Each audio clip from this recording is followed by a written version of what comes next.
नमस्कार, मैं doctor S के Gulati, plastic and cosmetic surgeon from Kanpur. आज आपसे बात करूंगा बेसल सेल कार्सिनोमा के बारे में, जिसको शॉर्ट में बीसीसी कहते हैं।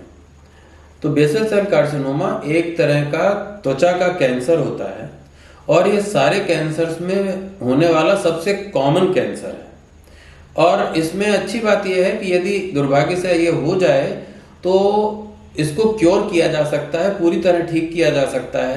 अन्य कैंसर्स की तरह ये फैलता नहीं जाता और दूसरे अंगों में नहीं जाता और कभी भी जानलेवा नहीं होता, रेयरली ही जानलेवा होता है।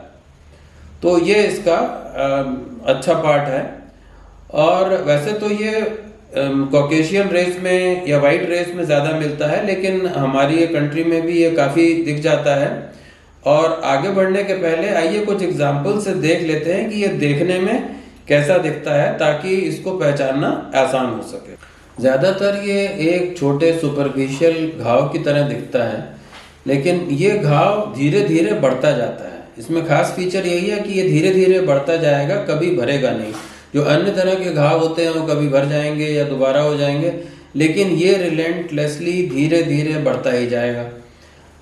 तो उस पर तुरंत डाउट होना चाहिए। दूसरा, ये छोटी पपड़ी के रूप में दिख सकता है, जो कभी कभी ब्लीड करती है और पपड़ी हमेशा बनी रहती है।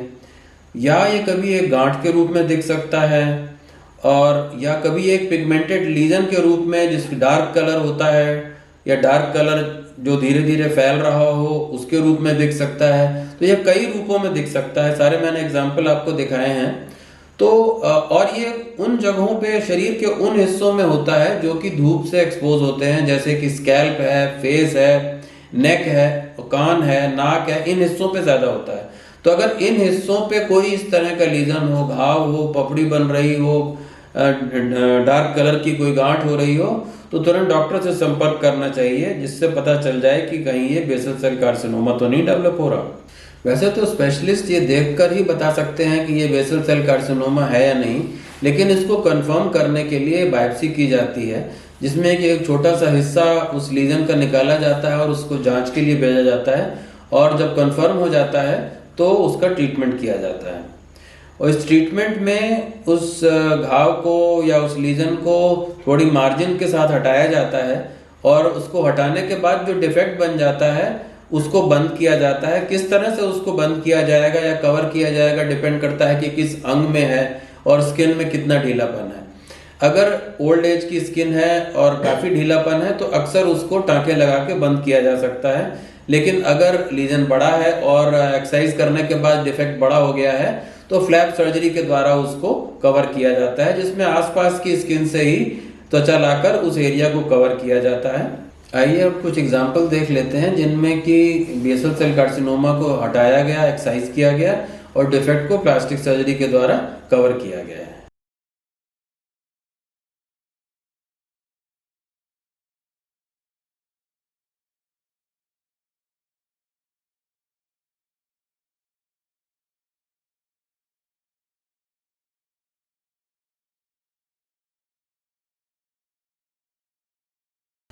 कई बार लोग इस डर के मारे डॉक्टर के पास नहीं जाते कि अगर डॉक्टर के पास गए और कैंसर निकल आया तो क्या होगा, और इस डर के मारे ट्रीटमेंट लेट होता जाता है। जैसा कि इस एग्जांपल में आप देख रहे हैं कि इस ओल्ड लेडी के आँख के पास में ये बेसल सेल कार्सिनोमा था, और वो डॉक्टर के पास नहीं आई और ये धीरे धीरे धीरे बड़ा होता गया और उसकी आँख तक इन्वॉल्व हो गई और ट्रीटमेंट के लिए उसकी आँख तक निकालने का नंबर आ गया। तो आपको डरना नहीं चाहिए, डॉक्टर से संपर्क करना चाहिए। एक और बात बता दें कि ये कैंसर रोडेंट अल्सर के नाम से भी जाना जाता है। रोडेंट अल्सर इसलिए कि ये धीरे धीरे आसपास की त्वचा को या अंग को कुतरता जाता है और उसमें बढ़ता जाता है, एक रोडेंट की तरह, एक चूहे की तरह। तो इसका एक दूसरा नाम रोडेंट अल्सर भी है।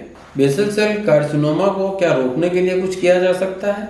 बेसल सेल कार्सिनोमा का मुख्य कारण अल्ट्रावायलेट रेज का एक्सपोजर है, और अगर आप इससे बचेंगे तो इसको कुछ हद तक रोका जा सकता है। 10 से 4 की जो धूप होती है उसमें अल्ट्रावायलेट रेज काफ़ी ज़्यादा होती हैं, तो उस समय धूप का एक्सपोजर से बचें। और अगर जाना हो तो सनस्क्रीन लगा के जाएं, एटलीस्ट SPF 30 का सनस्क्रीन होना चाहिए। और ये ध्यान रखें कि सनस्क्रीन का इफेक्ट 2-3 घंटे ही रहता है, उससे ज़्यादा अगर आप धूप पे हैं तो उसको दोबारा उपयोग करें। इसके अलावा छाते का उपयोग या हैट का उपयोग या किसी भी तरह से जिससे कि आप अल्ट्रावायलेट रेस से बच सकें, अगर आप ऐसा करेंगे तो बेसल सेल कार्सिनोमा के होने की संभावना काफ़ी कम हो जाती है। मैं आशा करता हूँ कि इस वीडियो में दी गई जानकारी आपके लिए उपयोगी होगी। नमस्कार।